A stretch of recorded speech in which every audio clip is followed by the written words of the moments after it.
Algum tempo atrás eu gravei um vídeo falando sobre o meu passado tenebroso de histórias de terror que eu vivi na minha vida sentimental.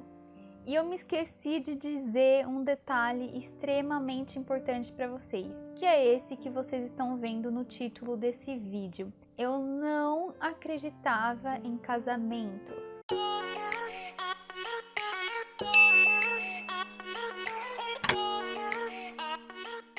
Tudo começou porque desde a minha infância eu tinha umas péssimas influências. Eu digo não na família, mas com relação às coisas que eu via por aí no mundo. Eu assistia muita novela, muita televisão. Eu não tinha muita companhia de crianças, né, pra brincar. Então eu acabava ficando às vezes muito na televisão, né? Minha companhia era a televisão. E por conta disso, eu via muita porcaria, né? Muita traição, muitas coisas ruins, né? E eu cresci com isso na minha cabeça, de que não existia homem fiel e que eu nunca iria me casar porque eu ia sofrer. Se eu casasse, eu ia sofrer porque eu não queria ser traída. Como não existiam homens e mulheres fiéis, então eu entraria para essa estatística e eu não queria. Então eu cresci com isso na cabeça. E talvez você, por vários motivos, você pense da mesma forma. Às vezes não é a respeito de fidelidade, sabe?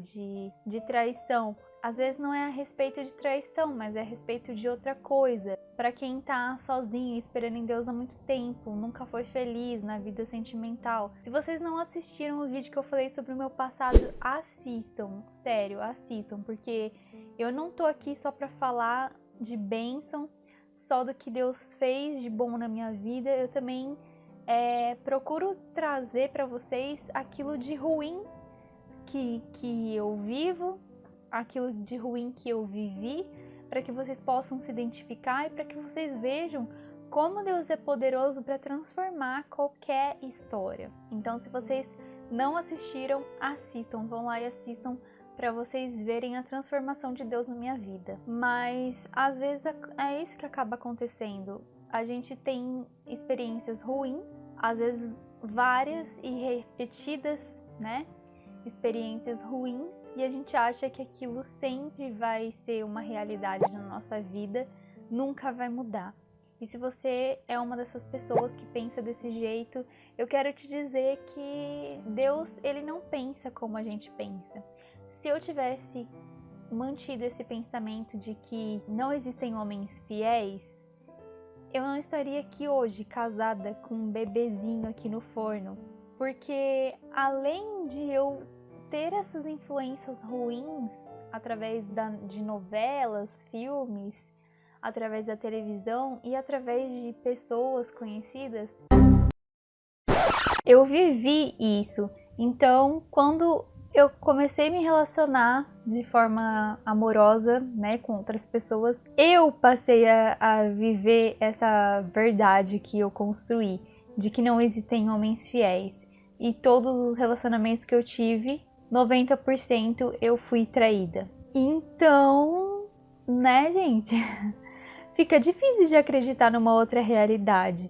Eu sou prova viva disso. Eu teria todos os motivos do mundo para não querer me casar e querer passar o resto da vida solteira, mas eu decidi entregar todos esses medos, todas essas inseguranças para Deus e confiar de que Ele realmente tinha o melhor para mim.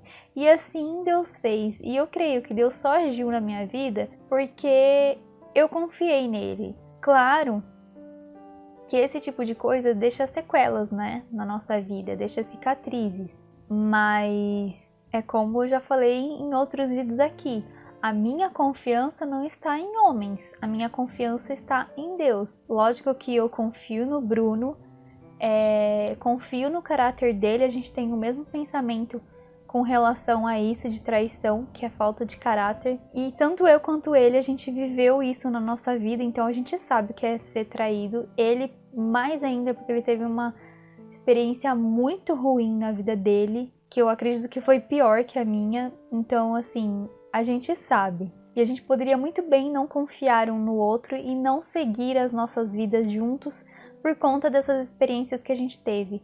Mas a gente decidiu dar uma chance, sabe? Confiar em Deus. Claro que em alguns momentos, como homens, como seres humanos, acredito que isso também aconteça com ele, a gente sente algumas desconfianças, sabe? Por conta do que a gente viveu. Às vezes, uma mensagem de alguém ou uma atitude suspeita no celular, ou chegar mais tarde em casa, ou omitir alguma informação, qualquer coisinha assim, pra gente acaba se tornando, né, uma desconfiança. Não que isso seja motivo de briga entre nós dois, mas eu acredito que todo mundo que passou por uma traição ou por coisas desse tipo sente isso, ainda que tenha perdoado, que tenha sido curado, é natural. Ainda que a gente confie em Deus, confie na pessoa, a gente naturalmente sente isso. É a mesma coisa, não é só porque você casa que você nunca mais vai sentir atração por nenhuma outra pessoa. É lógico que vai, porque nós somos seres humanos e não é só porque você casou que Deus coloca uma venda nos seus olhos. O que você não pode fazer é alimentar esse sentimento. Então, de repente, você tá aqui passando, tô feliz, casada, tô num lugar, vejo uma pessoa assim, super, um homem no caso, no meu caso, né? Um homem super bonito que me chama a atenção e que faz o meu tipo, né? Eu fazia o meu tipo. Eu olho, nossa, que bonito, né? Pronto, não vou olhar mais. Eu vi que aquele homem existe. Não tive culpa também de achar bonito, mas eu não posso alimentar, eu não posso continuar olhando e, nossa, olha, admirando, sabe? A mesma coisa com relação aos homens e às mulheres, né? Ainda mais com a exposição que tem hoje em dia, as mulheres se expõem demais, né? Tá tudo aí, né? Escancarado, então fica difícil você não se sentir atraído pelo que você vê. Mas você não pode alimentar aquilo. E é a mesma coisa com relação a essas desconfianças. Não é só porque você confia na pessoa, você foi curado, restaurado, que você não vai sentir mais nada em nenhum momento. É a nossa parte carnal falando mais alto. Só que a gente tem que fazer o quê? Alimentar com o espírito. A gente tem que matar a nossa carne, e matar a nossa carne a gente só mata alimentando o espírito. Então, se você tem ou passou por alguma experiência do tipo ruim, que te deixou traumas, que te deixou sequelas e por conta disso você não consegue continuar, eu quero te motivar hoje e te desafiar a olhar para frente, deixar para trás o que passou. Esquecer você não vai ficar na sua lembrança, nas suas lembranças, mas olha para frente, decida olhar para frente, confiar em Deus, confiar que Deus tem o melhor para sua vida e que existe sim uma pessoa que seja diferente para você, uma pessoa que vai te amar. Se ninguém te valorizou, uma pessoa que vai te valorizar. Se todos te traíram, uma pessoa que não vai te trair.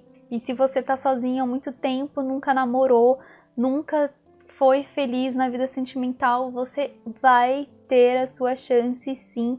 Deus está preparando essa pessoa para você, essa pessoa que vai somar na sua vida, que vai ser um companheiro, uma companheira, e não importa quanto tempo isso vai demorar, às vezes vai demorar muito, às vezes vai chegar rápido, isso depende do propósito que Deus tem na sua vida. Guardem isso. Quanto maior o propósito de Deus na sua vida, maior é o seu tempo de espera. Então, assim, é desanimador pensar que você ainda vai ter que esperar por anos, por exemplo? Sim, é desanimador, muito desanimador. Faz com que a gente queira desistir e fazer as coisas do nosso jeito. Mas escolha no que você vai focar.